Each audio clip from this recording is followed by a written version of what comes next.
Mga mamshi, gumawa nga pala kami ng avocado shake. O, diba? Ang sarap nito. Tara, samahan nyo ko. Dahil sa dami kong problema, gumawa ko ng avocado shake. Fresh avocado shake. Tapos, gagawa ulit ako ng mulberry shake. Mas video sa akin, baka may mabayaran ka.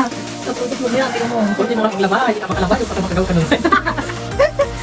Ang una nga pala namin ginawa is yung avocado shake na binili ko na avocado. Fresh avocado yan, hindi yan powder Kaya yun, masarap kaya yan, lalo na fresh siya.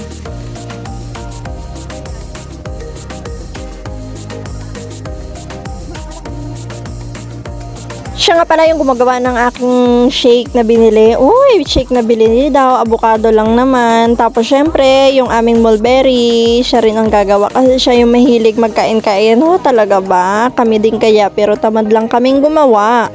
No choice lang siya kasi siya yung gumagawa O, diba? Pasensya na nga pala dyan sa background namin.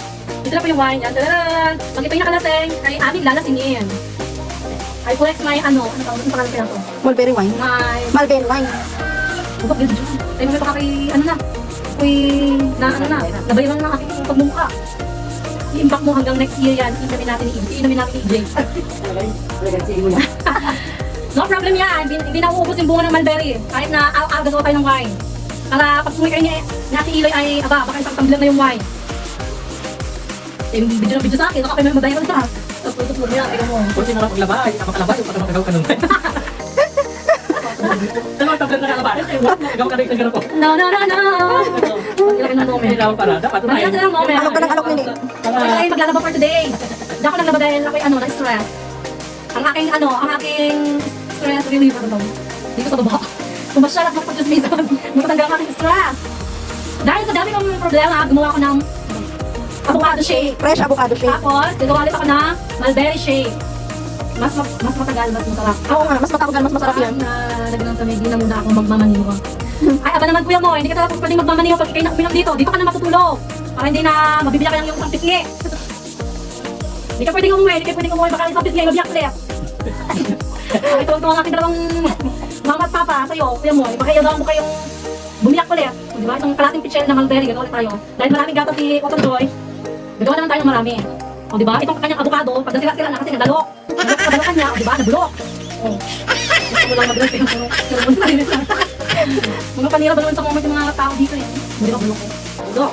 Pwede na kayo. Pasensya na po kayo, huwag na po kayo makinig sa aking mga viewers. Yung avocado vlog, para. Wala, yung padalukan lang din sa tungi mo, ayaw kang ipabiha.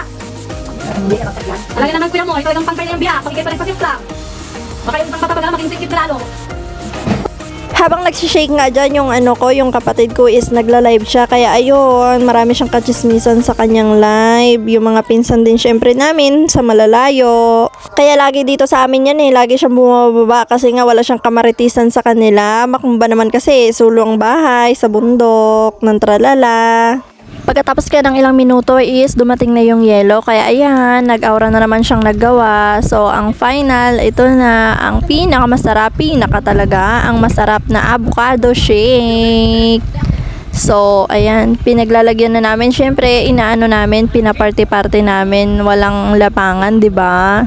Pagkatapos nga niyan is may sobra pa. So, nung binigyan namin silang lahat, may sobra pa. Humingi na naman syempre ako, 'di ba? Pinadagdagan ko nga pala 'yun sa akin kasi nga paborito ko ito. Syempre, ako ang nagbili. So, ito na siya, guys. Tikman ko na siya, 'di ba? Ang sarap-sarap.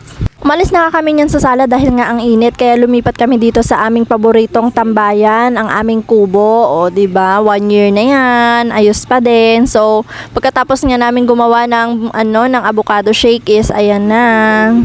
Mulberry shake naman. So, ito nga pala yung aming unang gawa. Ay, pangalawang gawa, girl, pangalawang gawa na pala. So, ito na. Ito na talaga. O, 'di ba? Malapit na siyang maubos kasi nga syempre may mga bisita rin kami.